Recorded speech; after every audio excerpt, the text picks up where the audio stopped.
Señora Presidenta, siguiente punto del orden del día es moción.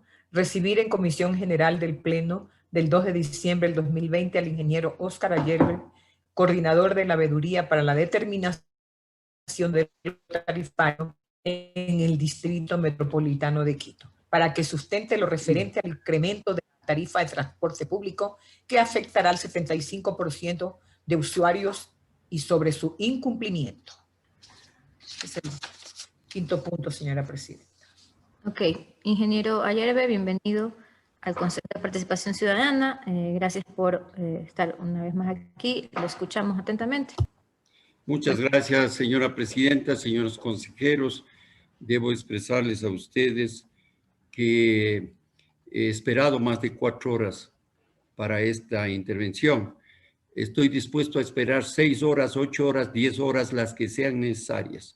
Este es un tema crucial, vital para la capital de la República de los Ecuatorianos, el Distrito Metropolitano de Quito. He asistido a innumerables reuniones y en las últimas del Consejo Metropolitano de Quito se han tomado horas, horas, horas y horas y hemos esperado horas, horas, horas y horas. Igual en la Comisión de Movilidad.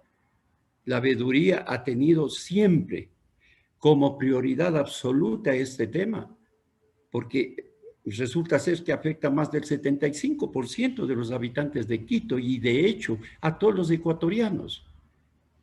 La tarifa que acaban de aprobar de 35 centavos es la más elevada tarifa de transporte público en el Ecuador. El municipio de Quito, sus autoridades, el secretario de Movilidad y todos los estamentos del Distrito Metropolitano han hecho una campaña gigantesca de medios en todos los niveles de redes sociales. Ya centenares, decenas, individualmente, en conjunto, todos ellos argumentando que la decisión de incrementar la tarifa a través de una ordenanza es la cosa más extraordinaria que le va a pasar a Quito. Y yo debo decirles a ustedes, señores consejeros, con la más absoluta responsabilidad, con la madurez que implica manejar un tema tan delicado como este, que a mí me pareció extraordinariamente extraño. Primero, que el secretario se retire frente a una invitación tan especialísima de la consejera Ibedes Estupiñán. Y me alegro mucho que ella mocione, como así se ha aprobado, para que él sea nuevamente invitado. Así debe ser.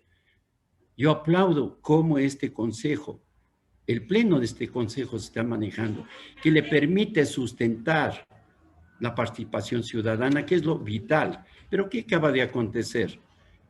El Consejo Metropolitano de Quito, con 14 votos de sus concejales y el voto del alcalde de Quito, aprueba la ordenanza. Pero además, previamente, se dio conocimiento pleno a la resolución del Consejo de Participación Ciudadana, que en su resolución, la 059-2020-350, determinó 5 elementos fundamentales. Uno, exhortar al alcalde y a los concejales para que se postergue esta decisión del Consejo hasta que se analice todos los elementos que el Consejo había sugerido. También que se garantice que los conflictos de interés que existen en este tema del transporte público y específicamente la tarifa para las unidades de transporte en la ciudad de Quito sean debidamente analizadas, que los mecanismos de participación ciudadana, en particular la silla vacía, sean perfectamente analizados. No es posible que durante más de un año o cerca de un año, 2 transportistas eran representantes de la silla vacía. Ellos iban a votar en la decisión de la ordenanza municipal en el último debate, si no hubiera mediado la acción de la veeduría para neutralizar esa votación, ellos hubieran participado con voz y voto. Y de 22 votos, hubiera sido posible numéricamente que ellos tengan adhesión de dirimencia de esta ordenanza. También se exhortó que se conforme una comisión independiente, especializada, con universidades del municipio, técnicos, que revisen todo esta información que se dispone en este momento para que supuestamente sea el sustento de la tarifa. Yo debo expresarles a ustedes que nosotros hemos trabajado intensamente en temas puntuales y me hubiera gustado mucho que el señor secretario de Movilidad esté presente escuchando este tema. El día de la resolución de la Comisión de Movilidad para que en segundo debate pueda el Pleno del Consejo conocer y resolver sobre el incremento o no de la tarifa y aprobación o no de la ordenanza, repentinamente aparece un nuevo flujo de caja y resulta que no existían ni los documentos, ni los sustentos, ni la información. Nadie lo tenía, ni siquiera los concejales de la comisión. Sin embargo, de la protesta y del exhorto a que esto se transparente y que se dé tiempo para que todos conozcamos la información, ese mismo momento, esa misma noche, se aprobó todo y de inmediato se mandó al Consejo Metropolitano.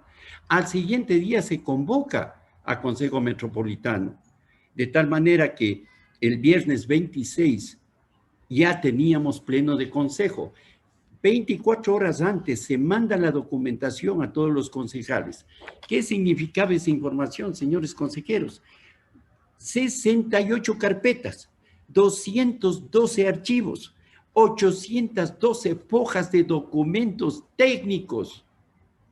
Yo les doy a ustedes una afirmación que con certeza era imposible que los concejales de Quito, de la capital del país, puedan leer todos los documentos. Nosotros convocamos a los miembros de la veeduría y nos pasamos la tarde y noche entera del 25 y 26 y todo el día del 26, revisando cada uno de los documentos y no alcanzamos a verlos todos. Ahora es que ya tenemos más información. Muchos concejales, y lo afirmo con certeza porque conozco, no pudieron ni siquiera revisar los documentos porque no podían descargar. Tomaba horas y horas descargar esos documentos. Fueron a la votación, lamentablemente, sin los sustentos técnicos necesarios para tomar una decisión como corresponde. Respeto como el que más, porque yo he sido concejal igual, que cada quien resuelva su voto como corresponda en el escenario de su propia determinación. Pero esos son los hechos. Si nosotros a eso le agregamos que una vez que ya se desglosa todos los componentes que aparentemente van a segundo debate, un nuevo informe, un nuevo documento, un nuevo sustento técnico, señores consejeros, un nuevo flujo de caja, nos encontramos que una buena parte de las sugerencias que había dado la veeduría habían sido acogidas. Y entonces uno se pone a pensar con absoluta rigurosidad. ¿Cómo es posible que en noviembre del 2019 se les dice taxativamente, señores, está inflado el mantenimiento? Solo estoy dando un ejemplo. Luego, que habían originalmente establecido en $265,000 por unidad. Luego, el 10 de noviembre de 2020, presentan en su sustento de informe en primer debate un flujo de caja con mantenimiento de $205,000, es decir, habían bajado cerca de 50,000. Y luego para el siguiente debate, es decir, días después, bajan nuevamente a $177,000. Es decir, acogían aparentemente las sugerencias de la veeduría, es decir, de $265,000 a $177,000. Esto podría aparentar y decir caramba, qué bien, han bajado. Y sí, claro que bajaron. Bajaron el rubro de conductores de 458,000 a 439,000. Bajaron impuestos y seguros de 64,000 a 60,000. Bajaron mantenimiento de 205,000 a 177,000. Bajaron personal de 96,000 a 88,000. Bajaron administración de 23,000 a 15,000. Pues, cara, ha sido un gran éxito. La veeduría ha tenido la capacidad de insinuar, sustentar elementos fundamentales, solamente un rubro que se llama mantenimiento. ¿Y qué resulta? Que si bajan los costos, señores consejeros, no será posible pensar todos aquí por unanimidad que debería haber bajado el precio de la tarifa, que debía haber bajado el monto del pago, del pasaje de los quiteños. No, señores, porque se mantiene el TIR fijo, TIR objetivo, es decir, pase lo que pase, quede en el 12%. Pero y entonces, si hay cosas que bajan, ¿dónde van esas diferencias? Y claro que van a otros lados. Pero quiero argumentarles algo más, señores consejeros. También nos encontramos que como nosotros veníamos peleando el tema de la demanda, que era irreal, no era consistente, que mantenía errores, entonces ahora nos encontramos que esta famosa demanda del 1% por un lado y del 0% en todas las parroquias rurales, claro que no era real. Y entonces empiezan inicialmente a poner una demanda que va aumentando progresivamente hasta llegar casi al 2% que nosotros habíamos establecido. Y por lo tanto, al incrementar la demanda, incrementan los ingresos. Esto significa que de $941,000 sube el valor de los ingresos, perdón, de $1,061,000. Sube los ingresos a $1,129,000. Y por lo tanto, si bajan los egresos y suben los ingresos, más aún deberá bajar la tarifa. Obvio, pues, pero no. El TIR sigue fijo, 12%. Y por lo tanto, nosotros nos encontramos a escenarios impresionantes.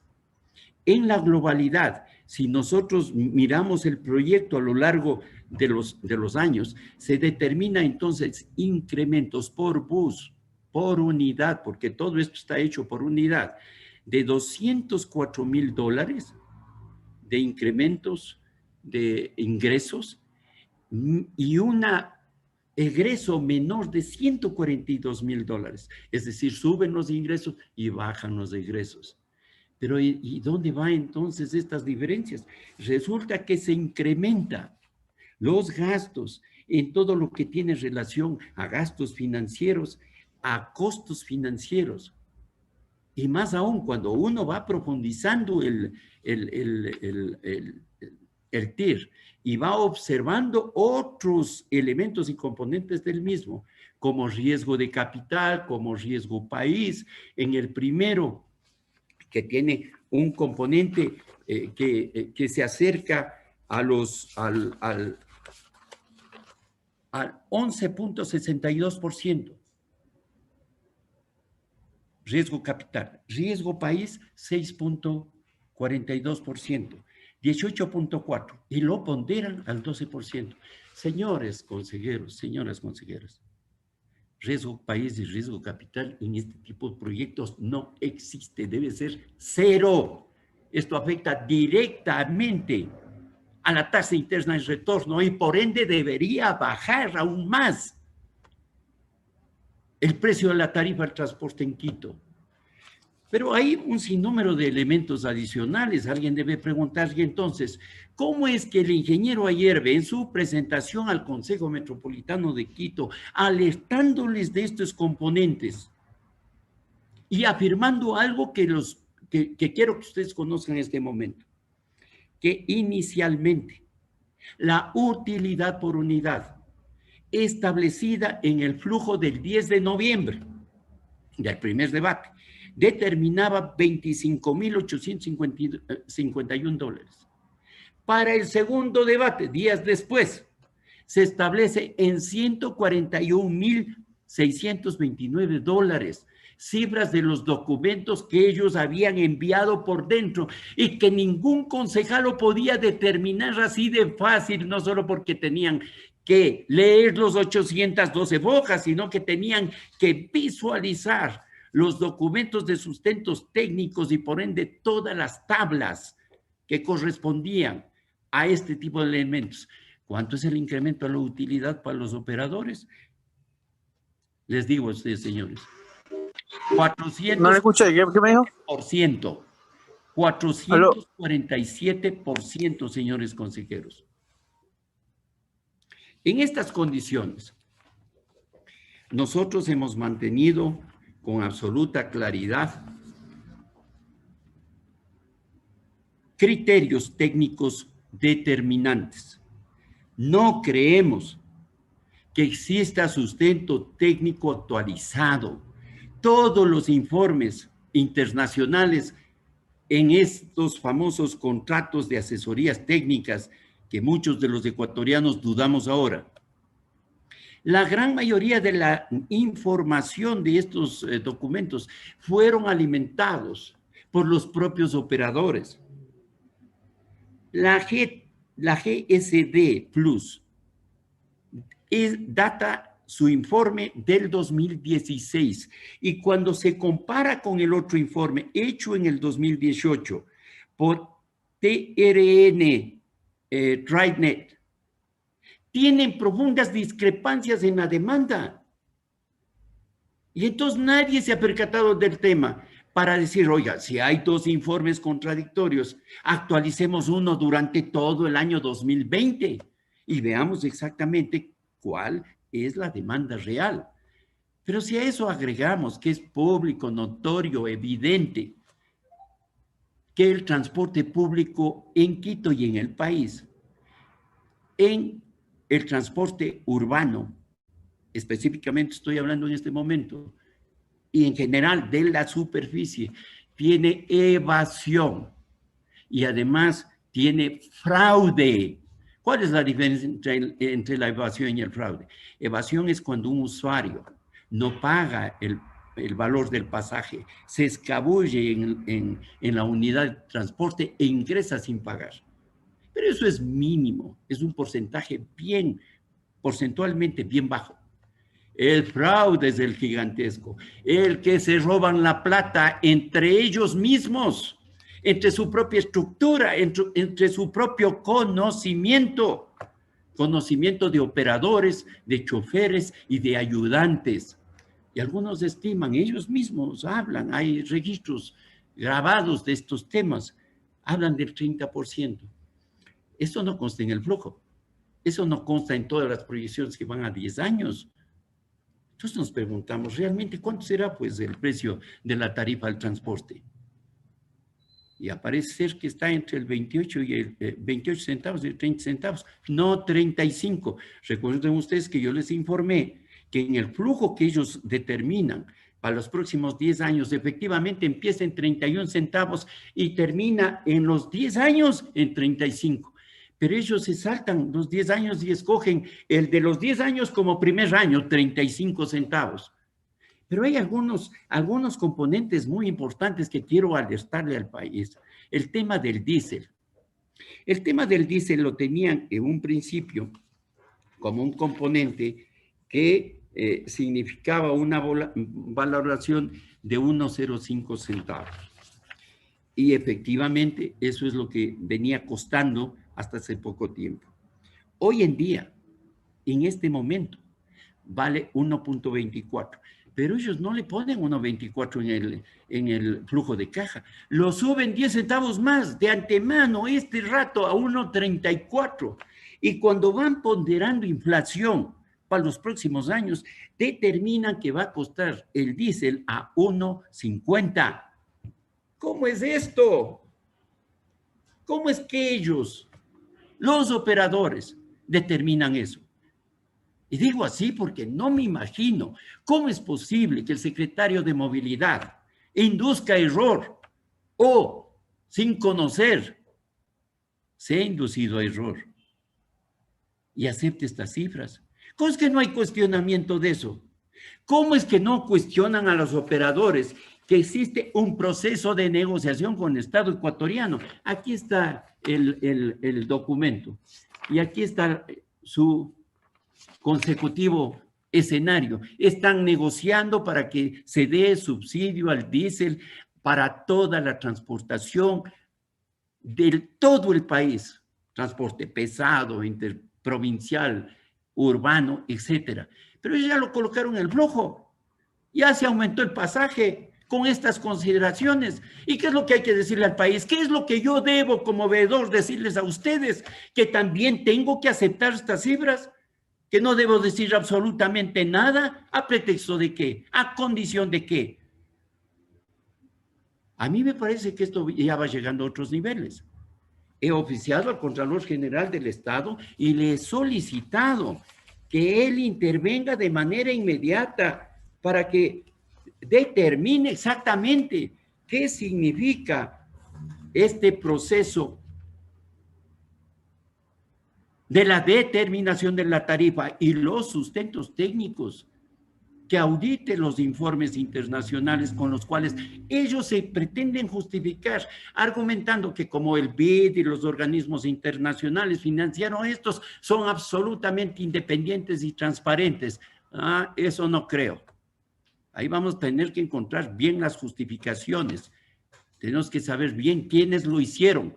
Y nos vamos a encontrar que son los mismos funcionarios municipales que durante los últimos 20 años han ocasionado el verdadero caos y desastre en la movilidad de la capital de la República de los ecuatorianos, y que ha existido y ha persistido la corrupción. Y si no, ¿cómo manejaban las rutas? Las de alto nivel, de los negocios gigantescos, y las de los huacharnacos, las de los pobres. No hay justificativo para que argumente el municipio de Quito, su alcalde y sus funcionarios, que ahora apareciendo entonces con esta maravillosa ordenanza, van a solucionar todos los problemas de movilidad, que ahora van a tener servicio todos los sectores. ¿Y dónde está la ley? Que no lo han leído. Y las rutas, que ahora es que van a ser de propiedad del Estado, siempre lo fueron. Si esto es una concesión, ¿cómo es posible que ahora se pueda argumentar que no es que están hablando de la tarifa en esta ordenanza, sino de un nuevo sistema de movilidad en Quito? El municipio por décadas ha sido alcahuete encubridor de todo el desastre en la movilidad y de la corrupción que ha existido en movilidad. ¿O el señor Tapia no está fuera del país? ¿Qué pretendemos entonces, señores consejeros? La veeduría, con absoluta responsabilidad, va a emitir un nuevo informe actualizado a ustedes para que conozcan en detalle estas cifras. No puede ser que yo estuve asombrado escuchar como menospreciando el rol de una institución, el quinto poder del Estado, que protege uno de los derechos más vitales de un ciudadano, la participación ciudadana. Si eso la desvalorizamos, si veedores, si ciudadanos y autoridades no le damos el nivel de seriedad, de representatividad, de objetividad, entonces esto no sirve para nada. Yo quiero ponderar una vez más que esta veeduría seguirá trabajando hasta presentar su informe final. Hay que recordar que su función y objetivo es la determinación de la tarifa de transporte público, ¿sí?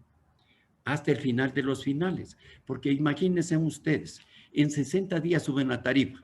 Van a hacer unos adendos al contrato, ahí van a determinar, por ejemplo, que el uso del suelo ha sido del Estado, es decir, municipal. Ahí van a determinar que las rutas han sido del Estado, cuando la ley es clarísima. Ahí van a determinar una serie de exigencias técnicas para que los operadores lo cumplan. Pero ellos van a cumplir a partir de enero del 2020. Ahí es que los usuarios van a enterarse si el servicio es bueno o no. Mientras tanto, ya han cobrado más de un año la nueva tarifa. Pero tarifa que tiene una serie de complicaciones terribles. No es posible que, por ejemplo, fíjense usted, de la Marín a Conocoto vale 35 centavos. Si usted coge de la Marín a Fajardo, cuesta 50 centavos. Y si usted coge el bus de la Marín a Maguaña, cuesta 70 centavos. Entonces alguien dice, ¿y cuál es el problema? Claro que hay problema, porque de la Marín a Cotocollao hay una diferencia entre la Marín y Fajardo de apenas 2.7 kilómetros. Es decir, apenas en kilometraje el 13%, pero la tarifa lo suben el 42%. 42%. Y cuando se compara a la Marín a Maguaña, comparado con la Marín Conocoto de 35 centavos, se incrementa el 100%. Y en kilometraje, adivine cuánto es, apenas el 52%. Es decir, que todo está en manos de los operadores. Todo está orientado para beneficiarlos.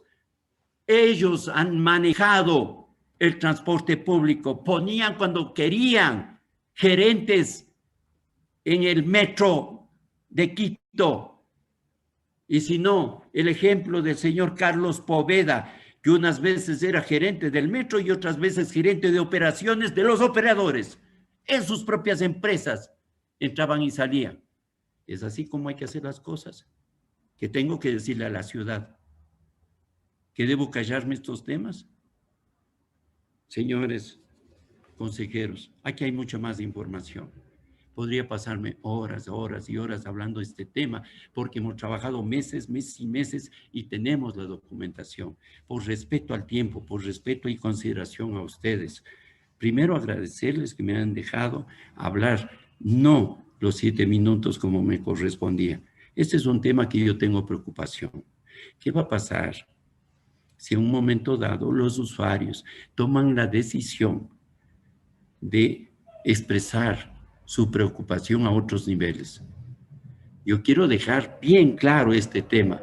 Vengo advirtiendo de esas posibilidades, de los cuales ni Quito ni el país pueden ingresar en escenarios de inseguridad o violencia. Por eso exhorto yo a ustedes como veedor, con humildad, pónganle más atención a este tema. Esto puede provocar incidencias graves, gravísimas. Y cada vez que el señor secretario de Movilidad o el señor alcalde de Quito quieran intervenir, solicitaré con derecho constitucional, como veedor, mi intervención, porque cada vez vamos teniendo más y más y más información. Los habitantes de Quito que no tienen transporte tienen el derecho constitucional y legal de tenerlo. ¿Cómo es que hay que esperar a tener contratos con los operadores para garantizar ese derecho? Y ahora nos afirman en sus comunicados de publicidad que ahora sí más del 95% lo tendrán. ¿Cuándo? ¿Después de 1 año, 2 años, 3 años? ¿Por qué no antes? Señores consejeras, señores consejeros, muchas gracias por su atención. Interrumpo yo mi presentación por no usar más tiempo de lo debido. Gracias por su paciencia, señora presidenta. Muchas gracias más bien al coordinador de la veeduría, al ingeniero Óscar Ayerbe. Yo debo hacer público estas felicitaciones de personas como el ingeniero Óscar Ayerbe y otros ciudadanos que realmente se empoderan de los temas y hacen control social. Si más ciudadanos se involucraran, se empoderaran en sus derechos de participación, de que realmente pueden hacer este control y esta fiscalización, y bueno, y traer sus observaciones al Pleno del Consejo de Participación Ciudadana, hacer su informe, su exposición, pues podríamos tener resoluciones más importantes.